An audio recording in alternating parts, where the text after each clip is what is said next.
आने वाले खुलासे हो रहे हैं। मेरठ मर्डर में जो सबसे चौंकाने वाला खुलासा हुआ है वो ये कि सौरभ मर्डर के पीछे मुस्कान के नशे की लत एक बड़ी वजह थी। मुस्कान की नशे की लत की कीमत सौरभ को अपनी जान देकर चुकानी पड़ी।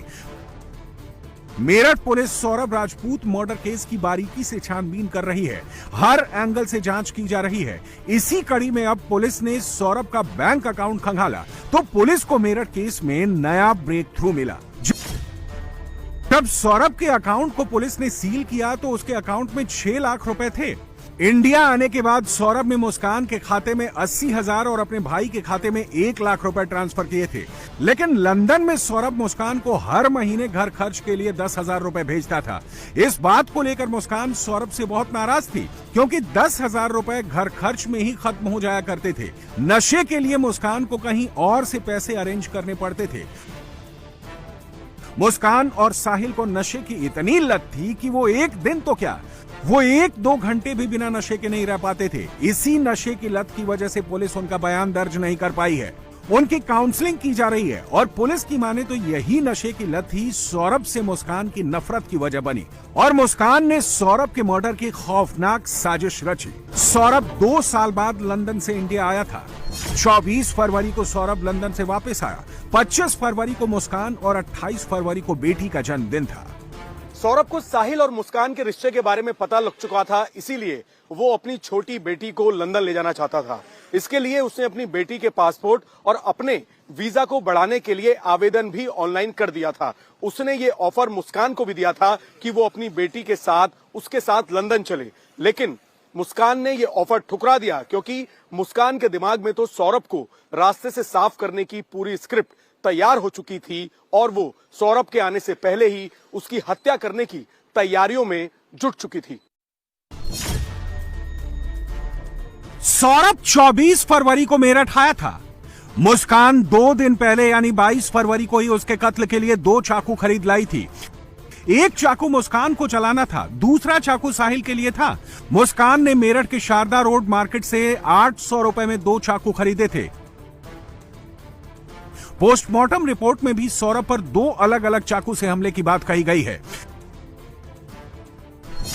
साहिल और मुस्कान ने इन दोनों चाकू के साथ 8 दिनों तक प्रैक्टिस की थी, लेकिन मुस्कान को चाकू चलाने में दिक्कत हो रही थी, इसलिए मुस्कान एक उस्तरा भी खरीद लाई थी। मुस्कान के दिल में इतनी नफरत भरी हुई थी, नशे का ऐसा जुनून सवार था कि उसे सौरभ उसके नशे की राह में सबसे बड़ा रोड़ा नजर आने लगा था। इसलिए उसने साहिल के साथ मिलकर सौरभ के मर्डर का प्लान बनाया। जब सौरभ घर में बेहोश पड़ा था तब मुस्कान ने अपने चाकू से सौरभ के दिल पर 3 बार वार किया और फिर मुस्कान ने उस तरह से गला काटा। उसके बाद साहिल का नंबर आया। साहिल ने मुस्कान के कहने पर एक झटके में सौरभ के सिर को धड़ से अलग कर दिया। पुलिस ने वारदात में इस्तेमाल किए गए इस उस्तरे को बरामद कर लिया है।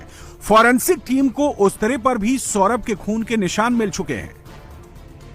सौरभ का मुस्कान और साहिल ने बेरहमी से मर्डर किया। मुस्कान का मकसद सिर्फ सौरभ को मारना नहीं था, बल्कि जिस तरह से मुस्कान ने सौरभ को मारा है वो नफरत से भी कहीं ज्यादा है। सौरभ को मुस्कान और साहिल ने पूरी प्लानिंग से मर्डर किया था। जिस ड्रम में सौरभ की लाश बरामद हुई थी उस ड्रम में डेड बॉडी को सीमेंट में जमाया गया था, लेकिन पहले मुस्कान का प्लान कुछ और था। सीमेंट खरीदने से पहले ड्रम में मिट्टी भरकर पौधा लगाने का प्लान था, लेकिन बदबू के डर से पौधा लगाने का प्लान मुस्कान ने बदल दिया। लाश को सीमेंट में दबाकर मुस्कान और साहिल हिमाचल चले गए। मुस्कान को लगा था कि 14 दिन में लाश गल जाएगी और बदबू भी नहीं आएगी। उन्होंने बॉडी के जिस तरीके से पार्ट्स किए थे, उसके बाद सीमेंट की मदद से ड्रम के अंदर जो बॉडीज के छोटे छोटे टुकड़े किए थे उसमें इस तरीके से सीमेंट भरा गया था कि जब तक वो लोग वापस लौटेंगे बॉडी पूरी तरीके से गल जाएगी और किसी को बदबू नहीं आएगी, इसीलिए ये लोग बच जाएंगे। और जब कोई पूछेगा कि आखिरकार सौरभ कहां चला गया, इसके साथ भी मुस्कान की एक प्लानिंग थी। वो प्लानिंग ये थी कि हत्या करने के बाद जब ये लोग निकले कसौल के लिए तो अपने घर पर ये कहकर गई कि सौरभ के साथ ये कसौल शिमला मनाली घूमने जा रही है, और दिखाने के लिए, लोकेशन ट्रैक करने के लिए ये सौरभ का मोबाइल फोन अपने साथ लेकर चली गई, ताकि अगर कोई लोकेशन का पता लगाए तो ये लगे कि सौरभ भी इसके साथ है। सौरभ के परिवार के लोगों को, सौरभ की बहन को, अपने परिवार के लोगों को ये सौरभ बनके सौरभ के मोबाइल फोन से बातचीत कर रही थी, लेकिन बातचीत सिर्फ मैसेज के जरिए की जा रही थी ताकि किसी को कोई शक ना हो। मुस्कान ने पूरी बारीकी से प्लान बनाया था। वो हिमाचल से लौटकर सौरभ के गायब होने की एक नई कहानी सुनाने वाली थी, लेकिन बदबू ने खेल बिगाड़ दिया और मुस्कान ने अपना जुर्म कबूल लिया। लेकिन सौरभ के मर्डर में साहिल और मुस्कान ने कोई जल्दबाजी नहीं की। मुस्कान को अपने प्लान पर इतना भरोसा था कि उसे सौरभ से इस हद तक नफरत हो गई थी कि वो सौरभ की लाश को घर में रखकर हत्या के सबूत मिटाने के लिए शॉपिंग कर रहे थे। मर्डर के बाद मुस्कान ने ड्रम, नशे की दवाइयां, सीमेंट और खून के धब्बे हटाने के लिए ब्लीचिंग पाउडर खरीदा और इन सबकी पेमेंट सौरभ के अकाउंट से ही की। अब मेरठ पुलिस की जांच सौरभ के इसी अकाउंट पर टिकी है। मुस्कान ने सौरभ की हत्या से पहले और सौरभ की हत्या के बाद कब सौरभ के अकाउंट का इस्तेमाल किया, कहां कहां क्या क्या सामान खरीदा, पुलिस हर एक डिटेल खंगाल रही है। जांच में पता चला कि मुस्कान और साहिल